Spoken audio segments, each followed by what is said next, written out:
All right. So maybe for the beginning, what do you think youth, which is the future of the planet, yeah, what can we do to better raise awareness about climate change? Yeah, that's a great question. I think, I mean, I have a 12-year-old daughter, so, I tend to talk to her a little bit about how she's feeling and, have they mentioned the SDGs, the Sustainable Development Goals at school? She's like going, not really, Daddy.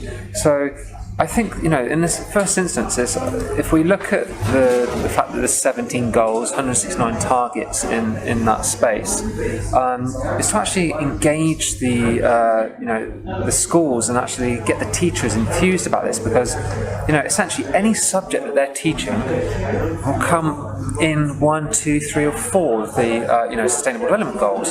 So what a great way to engage young creative minds and say, hey, here's this challenge, whatever it is, be it mathematical, STEM, or language, science, doesn't matter.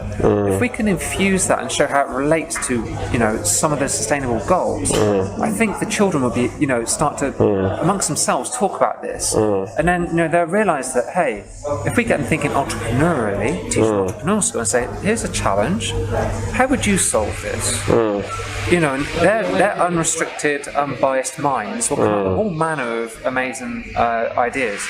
So, I never forget the movie I watched, which was The Boy Who Harnessed the Wind. Now, if you've never watched that, I suggest you look it up online. It's probably on Netflix or one of the other services. And it's a young lad from Africa, and they're struggling with drought. His dad had a bicycle, so he took the bicycle and did something spectacular with it. I won't tell you what happened because it'll ruin the movie, obviously, but please do look it up. And that for me is, as a young child that goes, that problem or opportunity, again, we reframe things as really important to open people's minds, and then he came up with a solution. Albeit he met resistance, but the solution was sound, and do you know what? That solution is still going now, and he's then taught that because it's a process that could be replicated. So low technology, but genius application of creativity. So which leads us on obviously to art, which I know is one of your loves. So back to you. I hope that answered your question.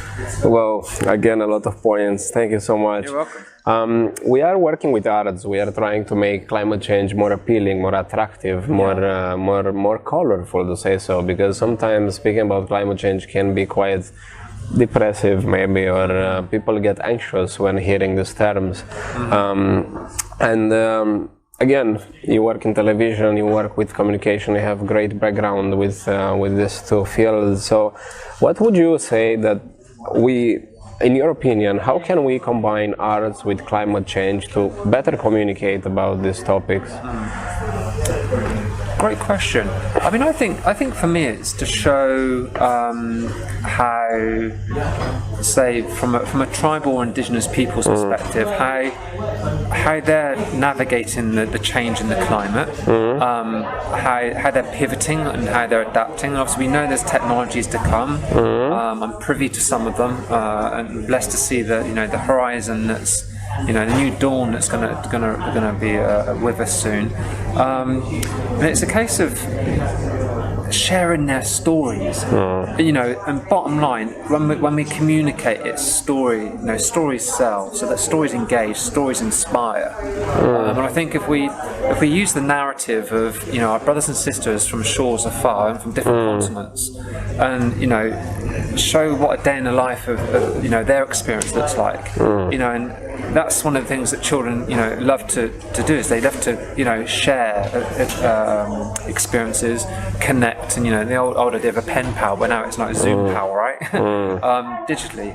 So that for me, I think, is the sharing aspect of culture sharing, and then it really does hit one of the themes here, which is one young world, where we've got the young people coming together and thinking as one and doing as one in terms of mobilising many hands making light work. And that idea of specifically again, like we said earlier, about that cultural sharing, the different types of art that exist, mark making, the way way to see the world.